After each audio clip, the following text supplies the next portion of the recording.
estamos aquí de nuevo, programa especial coronavirus, desde tres perspectivas diferentes, pero no menos preocupantes una de la otra. La médica, por supuesto, la económica y la turística aquí en España y en especial en la provincia en la que nos encontramos, en la provincia de Alicante.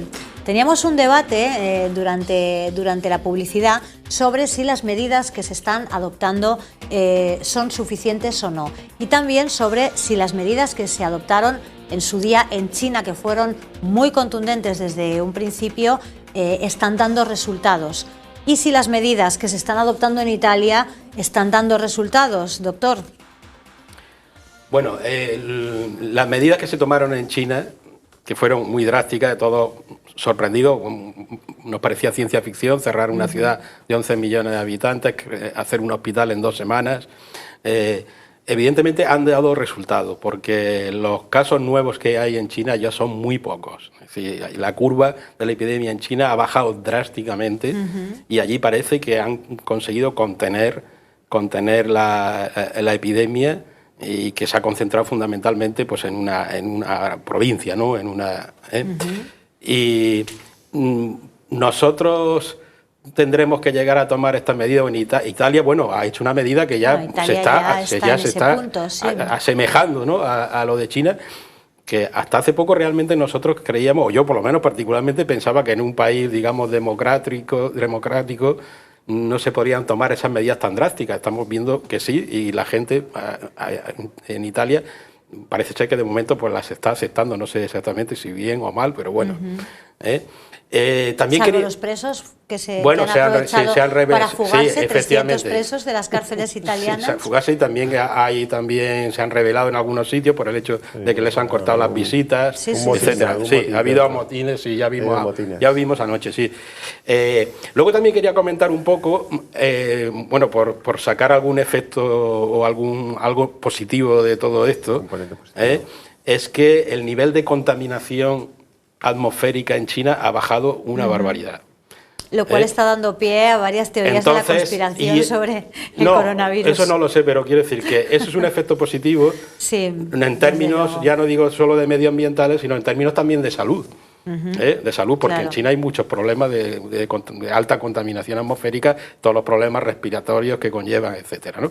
Bueno, pero al margen... Lo que pasa, doctor, es que si para solucionar el problema de la contaminación tenemos que bloquear a 11 millones de habitantes... buscar efectos colaterales positivos, que no sean todos negativos. Debemos buscar otra fórmula para contener la contaminación. Evidentemente. Pero bueno, yo... no sé si aquí o en eso se podrán tomar medidas tan drásticas, no lo sé. Realmente ya he comentado antes que esto es muy difícil. A día de hoy, tal como está el patio en España, ¿se deben suspender los eventos multitudinarios donde confluya mucha gente, en vuestra opinión, sí o no? Y os pregunto a los tres. Yo, en mi opinión, creo que sí. Sí. En este punto ya creo que sí. ¿En toda España? Sí. Sí, yo creo que sí, que puede ser un foco de contagio. El ejemplo lo habíais puesto ahí en las imágenes, ¿no? Donde algo que parecía simplemente un acto privado de un partido político, al final está afectando a la institución más importante de este país, que son las Cortes Generales, ¿no? Claro. Por aplicar el principio de prudencia. Yo creo que en la salud la prudencia debe ser uno de los elementos básicos a la hora de tomar las decisiones, ¿no? Estamos jugando con lo más importante de la población. Estamos viendo a las personas, estas personas mayores devotas que dicen, pues yo pienso besar el pie del santo porque me da igual contagiarme. Ya, señora, pero es que usted se va a contagiar y va a contagiar a más gente, y a esa gente igual no le da igual que usted bese el pie del santo. Entonces, ante estas situaciones que no vamos a ser responsables, quizá mejor una política restrictiva que una que nos deje a nosotros la responsabilidad de decidir si nos confinamos, si no nos confinamos. Lo que pasa es que aquí también hay que contar con una cosa, es decir, se pueden tomar medidas drásticas, como se están haciendo ya. El tema está cómo luego la población va a aceptar esto, ¿no? Porque evidentemente si la población no lo acepta, digo, por ejemplo, estamos poniendo el ejemplo de la Semana Santa, ¿no? Una cosa tan, digamos, tan metida, ¿no? En las personas, digamos ya en su código genético, ¿no? Sí. ¿Cómo podrían aceptar eso? A lo mejor mucha gente se podría rebelar. ¿hasta qué punto luego hay que tomar medidas represivas? ¿Un Estado democrático puede hacerlo o no lo puede hacer? En China sí, está claro, en China lo tienen claro. Pero, en Italia también lo han tenido. Sí, pero bueno, claro. no sabemos que en Italia no sabemos qué puede pasar, ¿no? De aquí a unos días, si la cosa se complica más, y es decir, es algo muy complicado. Complicado. ¿Y el tema de la vacuna? ¿Le puedo hacer una pregunta? Es que quiero escuchar la opinión de Javier sobre las medidas de contención. ¿Suficientes? ¿Exageradas? ¿Nos hemos quedado cortos? Yo el martes me voy a Madrid. Y voy a ir a Madrid. Es mi opinión personal, muy personal. Me preocupa más el miedo que está sucediendo que todo esto. Evidentemente que se propague el virus, evidentemente generará más miedo todavía, pero creo que debemos de ir al foco de la información de verdad y hacer un estudio comparativo de verdad y auténtico, que no se está poniendo el foco en eso. Hombre, hay que esto... Un segundo. Yo, el dato que daban hoy, y no había ningún médico entre los ponentes, era que por cada infectado del COVID-19, a 10 de marzo, o sea, a día de hoy, en España había 2.200 infectados de otro coronavirus, que es la gripe común. No sé si estoy dando un dato... No, la gripe común no es un coronavirus. No. El coronavirus es el resfriado común, pero no la gripe. Bueno, pero esos eran los datos. Y por cada muerto, 1.200 muertos. O sea, creo de verdad, y no soy experto en esto, pero pido a los expertos que se ponga el foco en estas comparativas, porque a lo mejor este tema concreto se nos está yendo de las manos y hay otro tipo de elementos. A ver, todo el mundo dice, bueno, es que hay más riesgo de irse en coche, etcétera. Creo que es importante que en el foco de la información, tanto los medios como los expertos, se pondere de verdad todo esto. Insisto que no soy experto, pero los datos que a mí me llegan y que estoy manejando son estos. Quizá no sean... bueno, las fuentes... No, vamos a ver. A fecha de hoy, es decir, la gripe todos los años produce muchos más muertes que los que tenemos ahora en el coronavirus. Eso es así, es obvio. Pero son muertes que pasan desapercibidas. Probablemente porque es una cosa que todos los años lo tenemos, y la gente pues no tiene esa percepción que puede haber ahora mismo de gravedad. ¿También en ante gente esta mayor, epidemia. doctor? ¿También en gente mayor? La mayoría en gente mayor. La mayoría en gente mayor. Gente mayor y gente a lo mejor que está inmunodeprimida o que tiene otras enfermedades. O que la tiene inmensa ya mayoría. un problema respiratorio. La inmensa mayoría también. Sí. Puede haber algunos casos graves y mortales de gripe en personas a priori sanas, pero es muy raro, ¿no? Sí, es raro. Sí.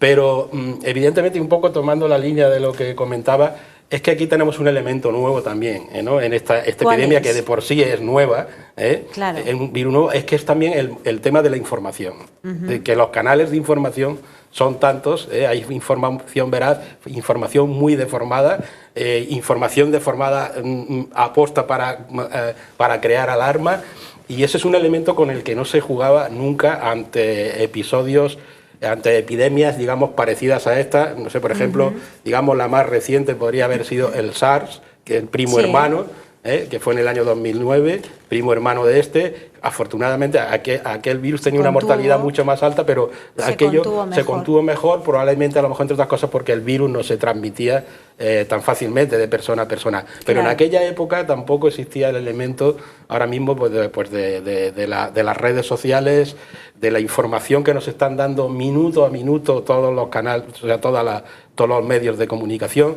que quizá a lo mejor sí que habría que repensar después de esto con calma, cuando esto pase, si la política de información, de la transparencia a tiempo real, realmente es beneficiosa o no. Yo en eso estoy de acuerdo, y es un debate que se ha abierto y que está abierto ya en todos los sitios. Pero a lo mejor la diferencia entre la gripe común y el COVID-19 es la novedad. Lo digo porque comparando con otras crisis sanitarias que han producido unas crisis importantes económicas, la variable es la información y cómo esa información incide muchísimo en los mercados, en la incertidumbre, etc. Sí, eso está claro. Yo creo que el foco deberíamos de ponerlo de alguna manera en la comparativa. Y se están hablando en portadas un nuevo caso de infectado en la provincia de Alicante. Bueno, eso es lo que yo creo estoy que la gestión comentando de la ahora mismo. información, y aquí Claro. sí, creo que los medios de comunicación no lo están haciendo bien. Te voy a dar ahora la me lo explicas. razón. Te voy a dar la razón. Pero la comparativa creo que se debe poner. Ojo, en su quizá justa en ese medida. sentido se nos ha ido un poquito En de su las justa manos. medida, porque Sí. la noticia evidentemente es la novedad. Pero ojo No, y con ahora la estamos, noticia. y ahora estamos en un nuevo caso. Pero Sí. hace 3 semanas estábamos en... Se investigan 2 casos de...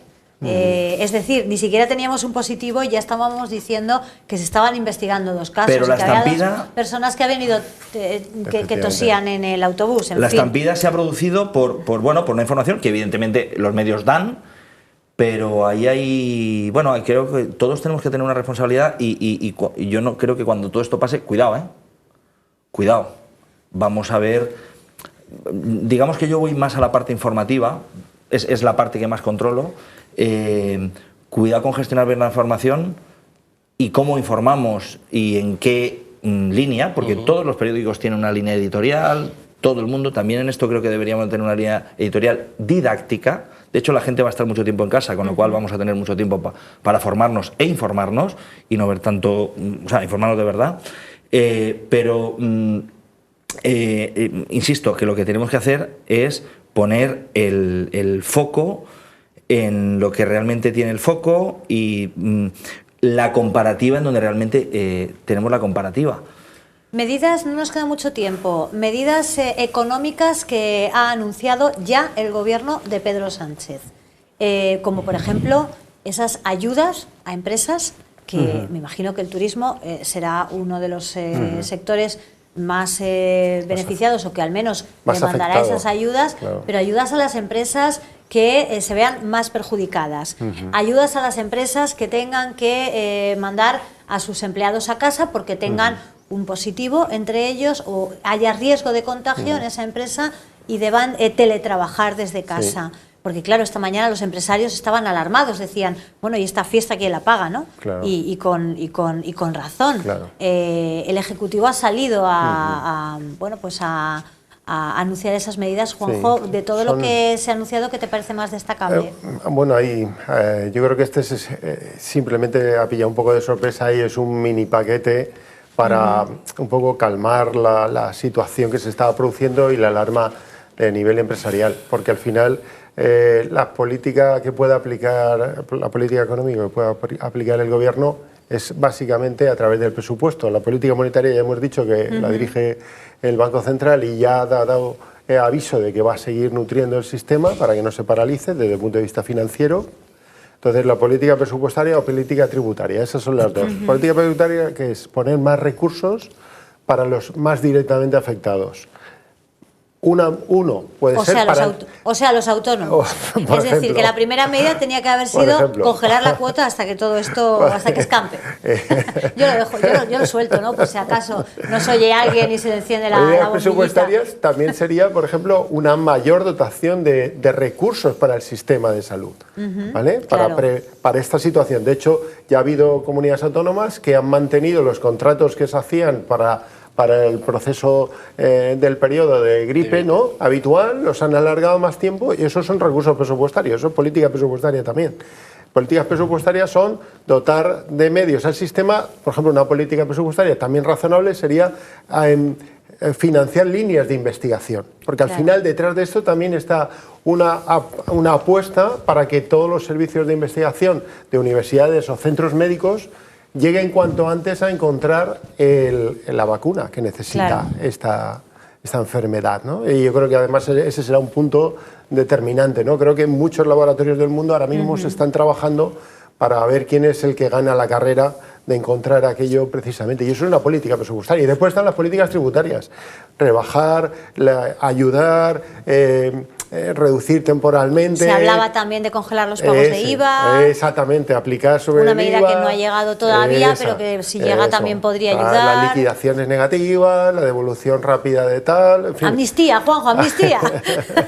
Amnistía en todo fiscal. caso tiene un límite, porque el presupuesto tiene un límite y ya sabéis que, que España pues, va jugando con el déficit. Sí, exacto, que tampoco estamos para echar muchos cohetes, ¿no? Efectivamente, que este año parecía que lo podía recortar, pero estamos en el límite. Claro. Entonces, cualquier dotación que hagas al sistema, tanto en sentido positivo como dar más recursos, aumentar gastos, aumentar inversión, es la parte de crecimiento, o por el contrario, si facilitas medidas antirrecaudatorias del IVA, por ejemplo, ¿no? Para que se reduzca, claro. Estás produciendo. Al final el colchón lo tiene que soportar el presupuesto y dará un resultado final que, bueno, yo creo que está bien empleado. Me parece que es verdad que se pueden hacer políticas de apoyo sectoriales, sería importante para que las empresas vieran el panorama, vieran el futuro de otra manera, ¿no? Con una, se abren tantas incertidumbres. Javier, ¿tú qué opinas? Os he dicho que el programa se nos iba a quedar muy corto y de hecho nos quedan 2 minutos de programa. A mí me gustaría lanzar un mensaje corto. Muy corto.